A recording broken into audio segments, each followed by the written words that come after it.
മകൾ വിവാഹിതയോ അല്ലെങ്കിൽ കന്യാസ്ത്രീയോ ആയാൽ മകൾക്ക് കൊടുത്ത വസ്തു മകന് ലഭിക്കും എന്ന് വിചിത്രമായ ധനനിശ്ചയ ആധാരത്തിൽ എഴുതിയത് കേരള ഹൈക്കോടതി റദ്ദ് ചെയ്തു. വൈക്കം സ്വദേശിയായ ഒരാളാണ് ഇതിങ്ങനെ ധനനിശ്ചയ ആധാരത്തിൽ മകൾ വിവാഹിതയോ കന്യാസ്ത്രീയോ ആയാൽ മകളുടെ വസ്തു മകന് ലഭിക്കും എന്ന് വിചിത്രമായ ഇത്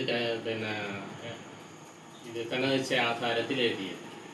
എന്നാൽ ഇത് നിലവിലുള്ള നിയമത്തിനെതിരാണെന്ന് കണ്ട് കേരള ഹൈക്കോടതി ജസ്റ്റിസ് എസ് ഈശ്വർ ഇങ്ങനെ വിചിത്രമായ ഈ കരാർ റദ്ദ് ചെയ്യുകയും നിലവിലുള്ള നിയമത്തിനെതിരാണെന്ന് പറയുകയും വസ്തു സഹോദരിക്ക് പൂർണ്ണമായി അവകാശപ്പെട്ടതാണെന്ന് വിധിക്കുകയും ചെയ്തു. വൈക്കം സ്വദേശിയായ ഈ സഹോദരിയുടെ വിവാഹം കഴിഞ്ഞ് അവർ വിദേശത്ത് പോവുകയും വിദേശത്ത് നിന്ന് തിരിച്ചു വരുമ്പോൾ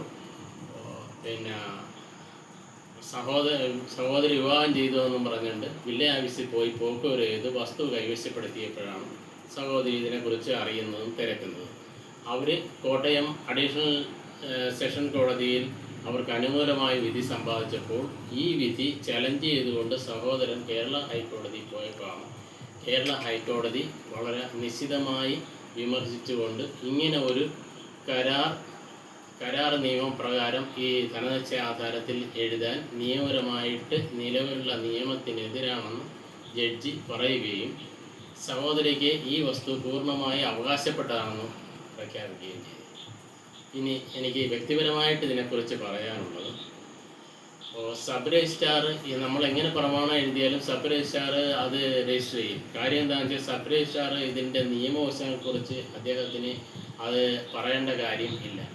അത് ഗവൺമെൻറ് ജീവനക്കാരനാണ് സബ് രജിസ്ട്രാർ. സബ് രജിസ്ട്രാർ നോക്കുന്നത് എന്താണെന്ന് വെച്ചാൽ ഗവൺമെൻറ്റിന് കിട്ടുന്ന ഈ വസ്തുവിലെ ടാക്സ്, ഈ വസ്തുവിലെ രജിസ്ട്രേഷൻ ഫീസും ഇതിൻ്റെ സ്റ്റാമ്പ് ഡ്യൂട്ടിയും കറക്റ്റായിട്ടുണ്ടോ ഇല്ലേ എന്ന് മാത്രം അദ്ദേഹം നോക്കി. പിന്നെ ഇത് ഫയലിംഗ് ഷീറ്റിലുള്ളതും പ്രമാണത്തിലെഴുതിയതും ഇതിനകത്ത് വ്യത്യാസം ഉണ്ടാകുന്നതാണ് അവർ വായിച്ച് കേൾപ്പിക്കുന്നത്.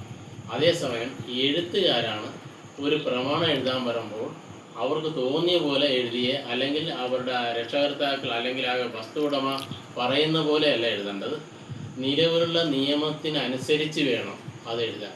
ഇനി പ്രമാണം എഴുതാൻ അറിയാം, അതിനെക്കുറിച്ചൊരു ഗ്രാഹ്യം ഒരുപക്ഷെ എഴുത്തുകാർക്കില്ലെങ്കിൽ അത് സിവിൽ കോടതിയിൽ കേസ് കൈകാര്യം ചെയ്യുന്ന അഡ്വക്കേറ്റിനെ കൊണ്ട് നക്കൽ എഴുതി കൊണ്ടുവരാൻ ഉടമകളിലേക്ക് പറഞ്ഞാൽ അവരതങ്ങനെ ചെയ്യും. അല്ലാതെ എഴുത്തുകാരാണെന്ന് പറഞ്ഞുകൊണ്ട് ആരെങ്കിലും എന്തെങ്കിലും പറഞ്ഞെങ്കിൽ അത് ആ പ്രമാണത്തിൽ എഴുതി കൊടുക്കുകയല്ല അവരുടെ ജോലിയും വ്യക്തമായിട്ട് ചെയ്തിരുന്നെങ്കിൽ ഇങ്ങനെയുള്ള അവകാശമായ രീതിയിൽ എഴുതേണ്ട കാര്യമില്ലായിരുന്നു എന്നാണ് എൻ്റെ വ്യക്തിപരമായ അഭിപ്രായം. ഓക്കെ.